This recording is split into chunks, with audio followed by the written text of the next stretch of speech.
wardhiiga muslimka ah ee daadanaya ha u malaynina dhibac qof muslim ee dhiigiisa dhulka uu ku daatay inuu meel cidlaha uu dhacayo ha u malaynina marka dadka jeeb ku dhiglayaasha ah iyo dadka carab ku dhiglayaasha ah ee dagaalada hurinaya iyo dadka qalbi ku dhiglayaasha ah oo goobaha markay isugu tagaan dhahaya heer hebel oo anagu ka dhalanay ayaa ka dilay 20-30 maanta waan guuleysanay dhahaya kulligood waa ahlu naar qabyaaladu waa aqli xumo qabyaaladu waa damiir xumo qabyaaladu waa diin la'aan qabyaaladu waa dadnimo xumo qof damiir leh qof aqeedo leh qof iimaan leh qof muwaadin oo wadankiisa jecel magac qabyaalad waxba kuma dilo walaalay bismillaahir rahmaanir rahiim alxamdulillaahi rabbil aalamiin وصلى الله وسلم وبارك على سيدنا ونبينا محمد وعلى آله وصحابته الكرام أجمعين walaalyaal waxaanu doonaynaa halkan inaanu baaq uga jeedino dadka dhiigga muslimiinta ah oo la fududaaday daadinaya dadka muslimiinta ah dhiigooda magac kasta oo qofkaas uu sheeganayo iyo sabab kasta oo uu ku daadinayo dhiigga muslimka ah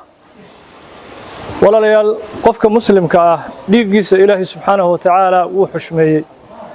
Ilaahay wuu qadariyay maqaam weyn ayaa Ilaahay gaarsiiyay qofka muslimka ah xushmadiisa iyo dhiiggiisa lidaalika marka qofka muslimka ah in xaq darro lagu dilo oo magac qabiil aad ku disho qof muslim ah ee walaalka ah oo magac siyaasadeed aad ku disho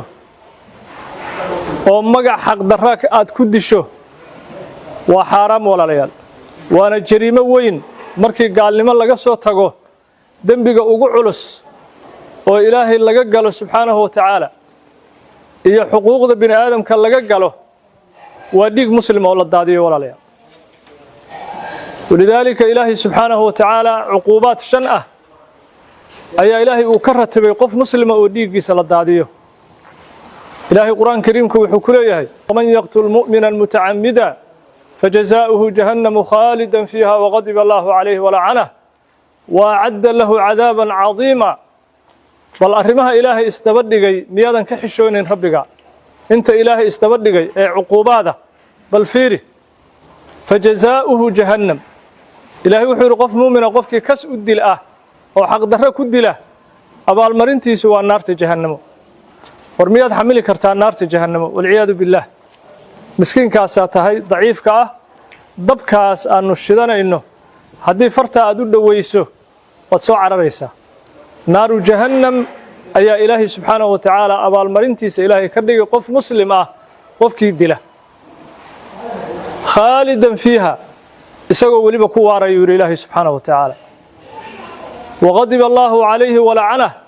Ilaahay wuu carooday ara Ilaahay miyad xamili kartaa walaal wala'ana Ilaahay lacnadu ku riday qof muslima qofkii dila lacnada Ilaahay macnaheeduna waxa weeye al-bu'd min rahmatillah naxariista Ilaahay inaad adduunyadana ka fogaato aakhiradana naxariis Ilaahay aad ka fogaato way macnaheedu wa a'adda lahu 'adaban 'azima عذاب وين أي إلهي الدياري سبحانه وتعالى نبينا صلى الله وسلم وبارك عليه حديث ابن ماجه وسنن كيس كورنا يي وحنبي كيري صلى الله عليه وسلم لو أن أهل السماء والأرض اشتركوا في دم مؤمن لأكبهم الله جميعا في النار إلهي وحده سبحانه وتعالى samaawaadkii ardada ummadaha ku nool hadii qof muumin ah ay ku shirkoobaan oo qof waliba ay kaalin uu ka qaato qof muumina inay dilaan oo isugu tagaan dhammaantood Ilaahay naaru jahannam ayuu gelinayaa subhanahu wa ta'ala walaalayaal asabiyadu waa nooc jaahiliyada kamida waa aqli darro qabyaaladu waa mangaabnimo qabyaaladu waa aqli xumo qabyaaladu waa damiir xumo qabyaaladu waa diin la'aan qabyaaladu waa dadnimo xumo qof damiir leh qof aqeedo leh qof iimaan leh qof muwaadin oo wadankiisa jecel magac qabyaalad waxba kuma dilo walaalay nabigeena sallallahu alayhi wasallam maalin maalmaha kamida ansaar iyo muhaajiriin ayaa midkood ansaartina waxay yiraahdeen yaa lal ansaar muhaajiriintina waxay yiraahdeen yaa lal muhaajiriin markaasuu nabigu sallallahu alayhi wasallam uu yiraahdo da'wa al-jaahiliyah wa ana bayna adhurikum basidii jaahiliyada ayaad isugu yeeraysaan bajaahiliyadii diin laanta ayaa dib ugu laabateen anigoo idinku dhex jira ayuu yiri nabigu sallallahu alayhi wasallam lidaalika walaalayaal dadka dagaalada hurinaya qof walba kaalinta uu ka geysto gacan ku dhigle ayuu ku noqonahay haddaad qarash ku bixiso waxa tahay qofkii gacan ku dhiglaha ahaa haddaad ku taageerto codkaaga oo qabaa'ilka dagaalamaya aad guubaabiso oo tiraaho iska celiya heer hebel aad iska celiya tiraahid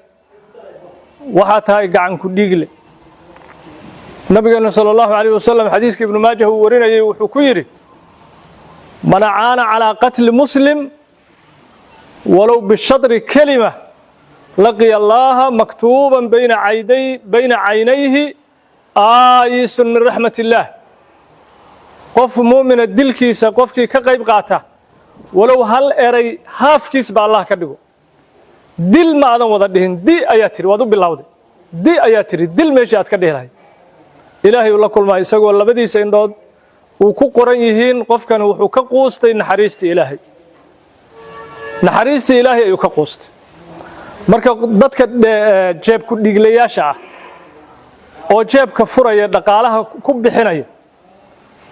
waliba sida warbixin aanu ku helnay dadka taageero dagaalada qabaa'ilka ee qabyaalada iyo jaahiliyada ku dhisan in badan oo kamida waxay joogan dibadaha lacagaha ka soo shubaya qaarkoodna gudahay ka shidayaan dabkii marka dadka jeeb ku dhiglayaasha ah iyo dadka carab ku dhiglayaasha ah ee dagaalada hurinaya iyo dadka qalbi ku dhiglayaasha ah oo goobaha markay isugu tagaan dhahaya heer hebel oo anagu ka dhalanay ayaa ka dilay 20-30 maanta waan guuleysanay dhahaya kulligood waa ahlu naar hadaysan ilaahay subhanahu wa ta'ala u toobad keenin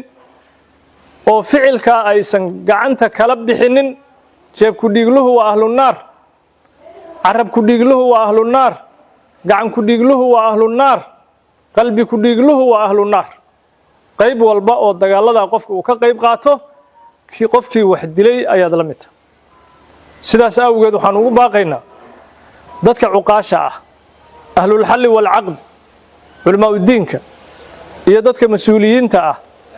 qof waliba arrinka inuu ka dhiidhiyo oo qof waliba uu ka qayb qaato arrinkaas sidii lagu joojin lahaa wardhiga muslimka ah ee daadanaya ha u malaynina dhibac qof muslima dhiigiisa dhulka uu ku daatay